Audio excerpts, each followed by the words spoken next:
This is 7 National News. In our top story, His Highness Sheikh Mohammed bin Rashid Al Maktoum, UAE Vice President, Prime Minister and ruler of Dubai, has received Secretary General of the International Telecommunication Union based in Geneva. During the meeting, His Highness stressed the important role that communications play in human and economic development and the importance of mobilising available technologies to develop the sector in order to keep track of the demographic, economic and cultural variables of people living all around the world.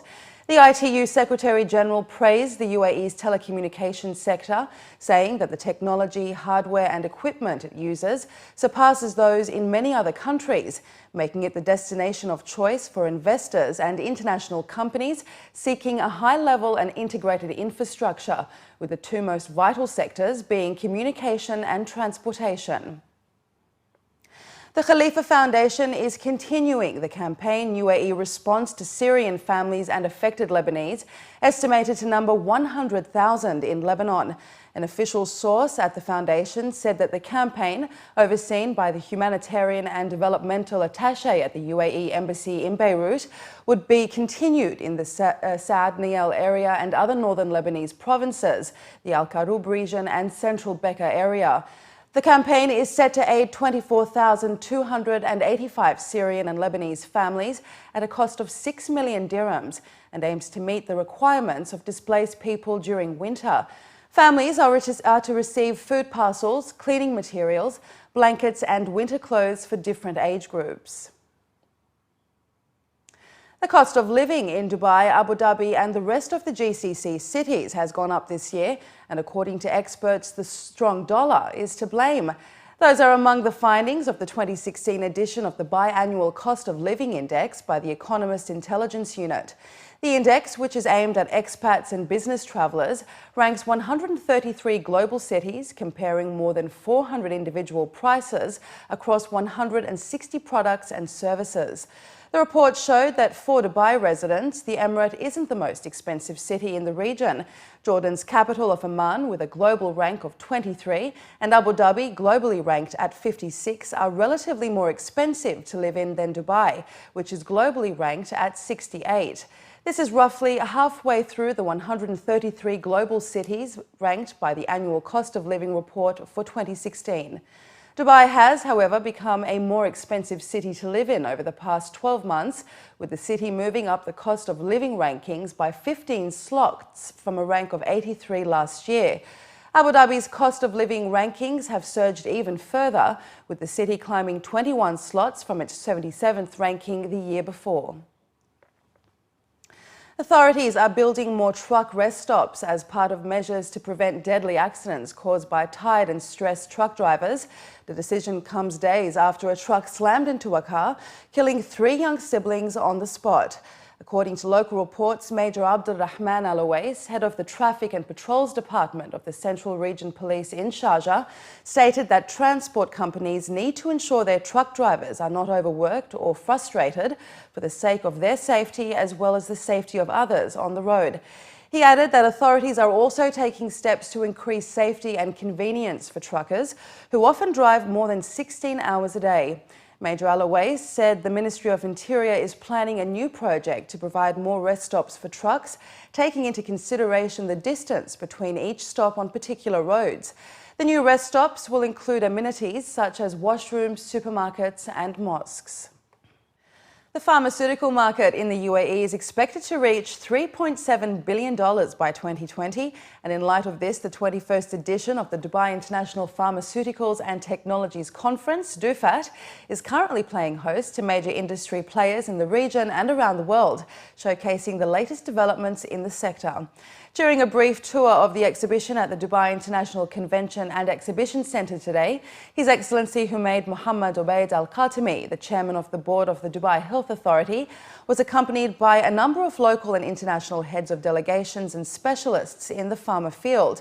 While speaking to many officials representing major drug companies, the delegation was briefed about the most recent products and technologies available. Meanwhile, DHA representatives stated that the UAE has embraced a distinctive, integrated and systematic approach towards healthcare on both the prevention and treatment fronts, and its drug policy reflects the efforts taken to administer the highest quality, availability and safety standards. Officials highlighted that the UAE Ministry of Health is encouraging local industries to manufacture innovative and low-cost medicines at a steady increase in the number of pharmaceutical factories in the region is reflecting this growth in the industry. DUPHAT, this is, 21 year of achievement. We have this year over 20,000 people. We have more than 500 companies. We have 26 universities participating from all over, competing in research, poster, award. We have the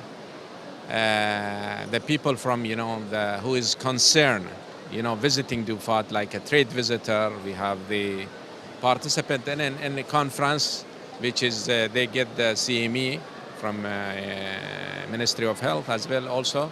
From American, from Europe, So the people who is coming, why we have more than 100 countries, they are participating here. Because when they come here, they are coming for education, they are coming for pleasure, to see Dubai with their family. They come to see the exhibition, wonderful exhibition. So this DUPHAT today, the largest, conference and exhibition in this region. The UAE government is one of the leading governments across the Middle East and Africa, and I would always consider it a role model that we like other countries to do like it. There are two very important things. One is they have really created a business-friendly environment that promotes investment, innovation, and this led to most of the companies, the multinational companies, to bring their innovative medications here. So this is one thing. The other thing is they actually have built a very strong healthcare system in terms of hospitals, doctors and nurses and so on. So they have provided really great access of medications to their nationals and the expats altogether. The three-day exhibition and conference, running until the 17th of March, features a rich agenda including 144 scientific sessions and 30 workshops from industry professionals, while also witnessing a huge participation from university students who are showcasing over 150 poster presentations. One such student explained how UAE's national tree gaff is found to have many therapeutical effects on patients, especially helping in the prevention of miscarriage, relieving asthma, bronchitis and even depression and anxiety disorders. Posters on prosperous scenario or graph. It's a national tree of UAE that actually gives a bonus to our poster since it's a national tree in the UAE and also planted in our university. So that's why we got a sample collected from that plant. Actually, it was reported for having many activities such as analgesic, antipyretic, anti-cancer. But it has never been reported for having antidepressant or an anxiolytic activity. So our experiment is to investigate this activity on the mice. So we started preparing the extract, ethanolic extract, and we administered to the mice. And then we did many tests. The three main tests was the tail suspension test. We hang out the mice, as you can see, and we recorded the time for immobility. Actually, the time of immobility, if it decreases, our drug has worked, because if the immobility time is high, that means the mice is in a state of fear and anxiety. DEWA, in cooperation with the Dubai Carbon Centre of Excellence, has launched a carbon neutral initiative to neutralise all carbon emissions during Earth Hour. According to a report by Emirates news agency WAM, this will be achieved by adopting the Clean Development Mechanism, or CDM, across all DEWA projects based on the Kyoto Protocol, which is directly linked to the United Nations Framework Convention on Climate Change. Earth Hour in Dubai will take place on the 19th of March this year and is organised by DEWA in partnership with the Dubai Supreme Council of Energy.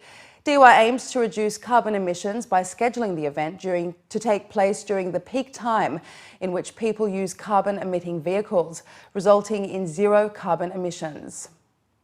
Finally, in the bulletin this evening, under the patronage of His Highness Sheikh Hamdan bin Mohammed bin Rashid Al Maktoum, the Crown Prince of Dubai and Chairman of the Executive Council, the closing awards ceremony of the 5th season of the Hamdan bin Mohammed bin Rashid Al Maktoum International Photography Award HIPA was held in the Emirate last night at Burj Park in downtown Dubai. According to the organisers, the 5th edition of the award, under the theme Happiness, reached photographers from 193 countries around the world, which is the exact number of registered states at the United Nations. They also received a total of 80,420 photographs from 32,712 photographers, hailing from 173 countries, with 66% of participants taking part for the first time. His Highness Sheikh Mansour bin Mohammed bin Rashid Al Maktoum presented the awards along with the Minister of Health and Prevention, His Excellency Abdul Rahman Muhammad Al Awais, and the Minister of State for Happiness, Her Excellency Uhud Khalfan Al Rumi. Antonio Aragon Renuncio, a Spanish photographer, bagged this year's HIPA Grand Prize of $120,000 for a moment he captured by surprise of young boys playing with old tyres in a village in Togo, Africa.